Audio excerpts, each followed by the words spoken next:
예, 반갑습니다. 우리 음향 좀 조절하는데 앞에 조금 시간이 걸렸습니다.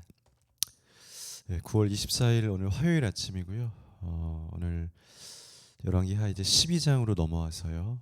열왕기하 12장 1절에서 21절까지 말씀으로 또 어제에 이어서 계속해서 남유다의 이제 요아스가 어린 요아스가 왕이 되어서 다윗의 등불을 키워서 다시 새로운 희망의 나라를 이끌어가는 모습을 보여주게 됩니다. 다행이죠. 하나님 약속의 말씀이 성취되고 이 나라가 건강하게 다시 한번 이 구원의 길로 걸어가게 되는 걸 보게 됩니다. 이게 이제 끝까지 잘 갔으면 좋겠어요. 또 그렇게 되었기 때문에 오늘 우리까지 오게 된 거지 사실은. 성경을 참 감사한 것이 처음도 있고 중간도 있는데 끝도 다 정해져 있다라는 거죠. 그게 성경의 묘미예요. 이것이 하나님의 역사에 하나님은 가면서 수정하면서 이렇게 간을 보면서 우리가 세상 말로 보는 것이 아니고요. 정해 있습니다. 인류가 어떻게 맞춰지게 될지 결국 세상의 끝이 어떻게 될지 다 이미 정리가 되어 있습니다. 그대로 하나님은 신실하게 인도하고 가세요. 제가 최근에 좀 잘 보는 재밌게 요즘에 보고 있는 프로 중에 하나가요. 그 무쇠 소녀단이라는 프로그램이에요. 이게 TVN에서 하는 것 같은데요. 제 기억으로는 제가 TV로 볼 때도 있고 어쩔 때는 그 이렇게 어플 통해서 보게 될 때도 있고 해서 정확하진 않지만 무쇠 소녀단이라고 TV에서 잠깐씩 할 때 보게 되는데요. 그 여자 배우들이 4분 정도가 나와서 그 철인 3종 경기를 이제 목표로 훈련을 하는 거야. 넉 달인가 기간이 있는데 그 기간 동안 계속 훈련을 해서 사이클, 수영, 육상이에요. 근데 이 모든 경기나 스포츠들을 보면요, 이 페이스 조절을 못하면요, 특성이 있더라고요. 모든 운동은 페이스를 조절해야 돼요. 처음부터 끝까지 일정하게. 처음에 오버페이스해서 처음에 엄청 힘을 다하면 나중에 못 뛰어요. 그래서 항상 균일하게 가야지 끝까지 완주를 할 수 있어요. 또 한 가지는 뭐냐면 이 철인 3종 경기의 준비 과정을 보면서 스포츠 안에 담겨 있는 특성을 보니까요. 모든 스포츠는 결국은 끝까지 가야 돼요. 처음에 아무리 잘하고 또 중간에 아무리 좋은 게 나와도 결승점을 통과하지 못하면 그건 성적으로 들어가지 않는다라는 거죠. 오늘 본문에도 마찬가지고요. 신앙도 마찬가지 같아요. 모든 신앙 하나님 앞에 내가 뜨거웠던 뭐 했던 간절히 기대하고 바라는 것은요. 마지막까지 주님 오실 때까지 제가 이 성경의 묘미는 끝이 정해져 있다 그랬죠. 그 끝이 뭡니까? 예수님 다시 이 땅에 오시는 거죠. 그래서 우리가 그 예수님을 신랑과 신부로 우리가 신부가 되어서 그 예수님을 만나서 영원한 하나님의 나라에서 진짜 하나님의 그 나라가 있는 그 삶을 영원토록 살게 되는 거죠. 하나님과 진정한 교제의 삶을 살게 되는 것. 그 이미 그렇게 정해져 있죠. 이게 뭡니까? 끝까지 가는 것 신앙. 주님 오시는 날까지 가야지 그것이 승리입니다. 그래야 그 안에 면류관이 있는 거예요. 끝까지 가야 된다는 거죠. 오늘 요아스가요. 이 여호야다 제사장 그리고 하나님의 은혜로 왕으로 등극하게 되고 이제 그 사역을 잘 이어서 가게 됩니다. 그런데요. 초심을 잃게 되고 마지막 순간에 끝까지 가지 못하게 되고 무너지게 되는 것을 보아요. 아무리 처음에 잘하고 또 중간에 또 달란트로 그 일들을 잘 해놔도요. 끝까지 가지 못하게 되면 결국은 그것은 면류관이 될 수 없다라는 거죠. 1절에서 3절의 먼저는요. 이 요아스의 첫사랑의 단계 뜨거워지는 이 요아스의 모습을 보게 되는 것 같아요. 영적인 멘토였던 이 제사장이 있는 동안이에요. 요아스 이 여호야다 제사장이 얼마나 이 요아스를 이뻐하고 그를 6년간 성전에서 키우면서 얼마나 사랑을 줬습니까? 그러니 그 사랑 받았으니요. 이 성전 안에서 정말 그 여호야다가 있는 기간 동안에 최선을 다하여서 왕으로 등극하고 그 일들을 감수를 합니다. 1절에서 3절이 그 메시지예요. 예후의 제7년에 요, 요, 요아스가 왕이 되어 예루살렘에서 40년간 통치하니라. 이제 요아스가 40년 동안 쭉 통치를 하는데 점점점 이제 나이가 먹어가기 시작하죠. 성숙하고 원숙하고 아기가 아니다라는 거죠. 그의 어머니 이름은 시비아라 브엘세바 사람이더라. 요아스는 제사장 여호야다가 그를 교훈하는 날 모든 날 동안에는 여호와 보시기에 정직히 행하였으되, 이 제사장이 있는 동안 배운 대로 열심히 정직하게 나라를 위해서 일했다라는 거예요. 근데 아쉬움도 있죠. 3절에 다만 산당들을 제거하지 아니하였으므로 백성이 여전히 상당에서 제사하며 분향하였더라. 우상을 섬기는 산당들이 있었는데 다 제거는 못했다라는 거예요. 남아있는 산당들도 있고, 여러분 사랑이 있고 일이 있어도요 열심히 하지만 부족할 때도 있습니다. 다 완충해내지 못할 때도 있다라는 거죠. 요아스가 최선을 다하고 하나님을 사랑했지만 부족함이 있었어요. 괜찮습니다. 그래도 그가 제사장에게 배운 대로 믿음과 기도하며 이 나라를 이끌어가고 있었어요. 4절에서 8절에는 보니까요, 이 나라를 바르게 또 성전을 보수하고 고치기 위하여서 정말 머리 쓰고 지혜로 명철로 열심히 일하는 이제 열정의 단계를 볼 수가 있는 것 같아요.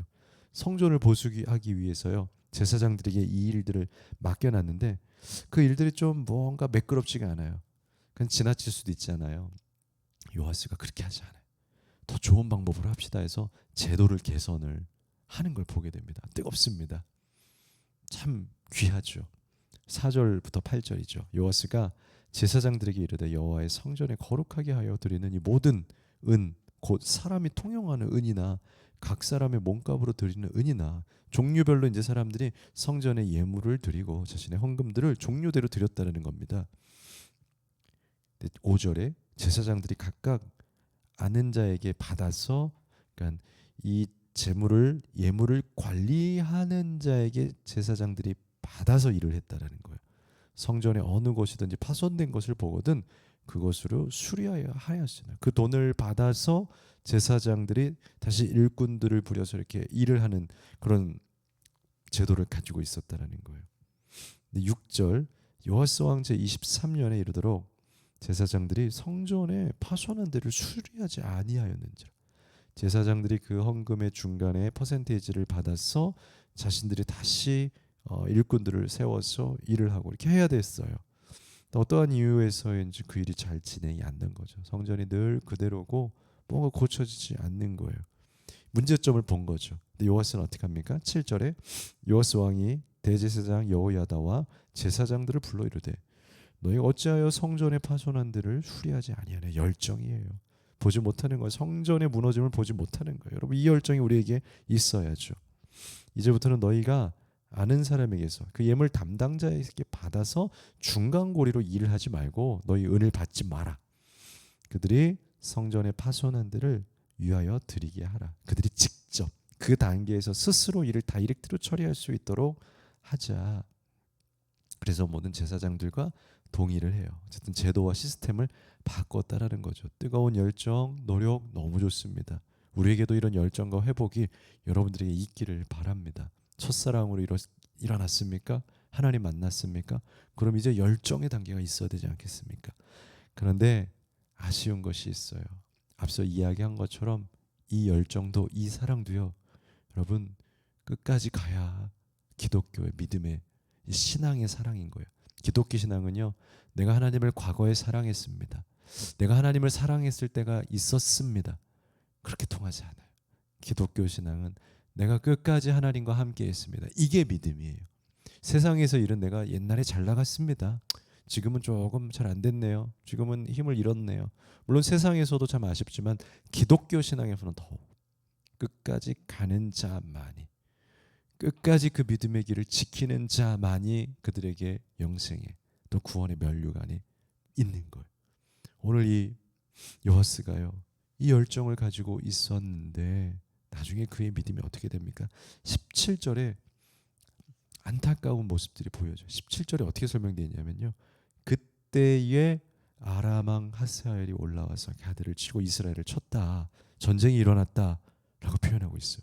근데 17절에 보면 그때가 뭐냐면, 이때 이 상황이 무엇을 말하냐면요, 역대하 24장에 동일한 이 요아스 왕의 시절을 역대기 다른 관점에서 기록을 해요.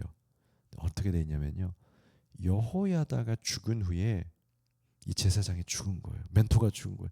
그랬더니 이 요아스가 어떤 모습을 갖추게 되냐면 유다 방백들이 와서 왕에게 절함해 왕이 그의 말을 듣고 그의 조상들의 하나님 여호와의 전을 버리고 아세라 목상과 우상을 섬겼으므로 유다에서 주변 나라들에서 왕에게 와서 우상을 전파하고 그랬을 때 이 요아스가 넘어갔다라는 거.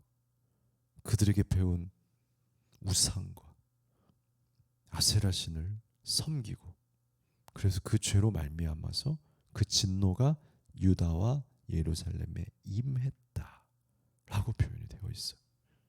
요아스가 하나님을 버렸어요. 그 우상을 섬기기 시작했다. 그 뜨거웠던 신앙이 이제는 우상에게 돌아가 버려. 번쩍했던 신앙, 잠깐 뜨거웠던 신앙, 과거에 그랬던 신앙, 지금은 다 온데간데 사라져 버려. 그러니까 결국 어떻게 됩니까? 여러분, 이 기독교의 믿음은요, 평가를 하자면 전체 평점을 해서 하지 않는다는, 끝까지 있는 그 믿음을 가지고 평가를 내리는 거지. 옛날에 내가 잘했고 옛날에 100점이었으니까 지금은 내가 50점이어도 평균 70이 아니다라는 거예요. 그냥 전체 끝까지 간 걸 가지고 패스했냐 못했냐, 그런 관점인 거예요.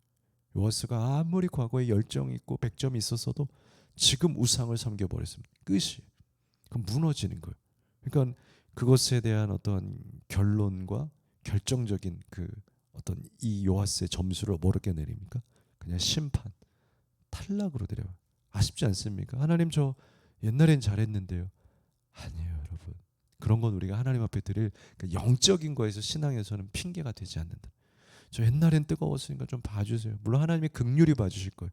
근데 하나님이 오늘 우리에게 보는 건 뭐냐면 지금 네가 나를 사랑하느냐, 지금 네가 나를 믿고 의지하느냐예요, 여러분. 과거에 그랬는데는 우리에게 어떠한 명분도 되지 않는다라는 겁니다. 그때 이 여호와스는 이방의 나라의 전쟁을 통해서 이 나라가 무너지게 되고요, 하나님 앞에 심판을 받아요. 어떻게 심판을 받습니까? 20절 21절이죠. 요아스의 신복들이 일어나 반역하여 결국에 이 심판의 도구가 반역으로 일어나게 됩니다. 실라로 내려가는 길가에 밀로 궁에서 그를 죽였고, 그를 쳐서 죽인 신복은 시므아스의 아들 요사갈과 소멸의 아이들이라. 그래서 그 이름들이 나오죠. 그래서 요아스는 무너지고 반역으로, 배신으로 죽게 되었다라는 걸로 아쉽게 오늘 큐티의 본문이 마쳐지게 됩니다. 오늘 큐티를 통해서 우리가 한 가지 깨달아야 딱 명확한 사실, 과거나 옛날 신앙에 매이지 말자. 끝까지 나의 믿음을 지켜 나아가자. 결국 하나님 앞에 내가 고백해야 되는 그 마지막 날의 그 믿음은 내가 지금도 하나님을 사랑합니다지 옛날에 했었습니다는 아니었다는 거. 과거에 매이지 말고 끝까지 나의 믿음을 아버지 하나님의 초지일관으로 끝까지 나아가자. 오늘 그 믿음을 갖는 여러분들 되셨으면 좋겠습니다. 기도하겠습니다. 하나님, 요아스가 처음에는 하나님 앞에 믿음을 지켜갔지만 끝까지 그 믿음을 지키지 못하였던 것, 하나님 오늘 그것을 교훈을 통하여서 오늘 우리의 믿음도 주님 오실 때까지 주님의 신부로 이 믿음을 지켜 나아갈 수 있도록 주님 지켜 보호하여 주시옵소서. 감사하며 예수님의 이름으로 기도합니다. 아멘.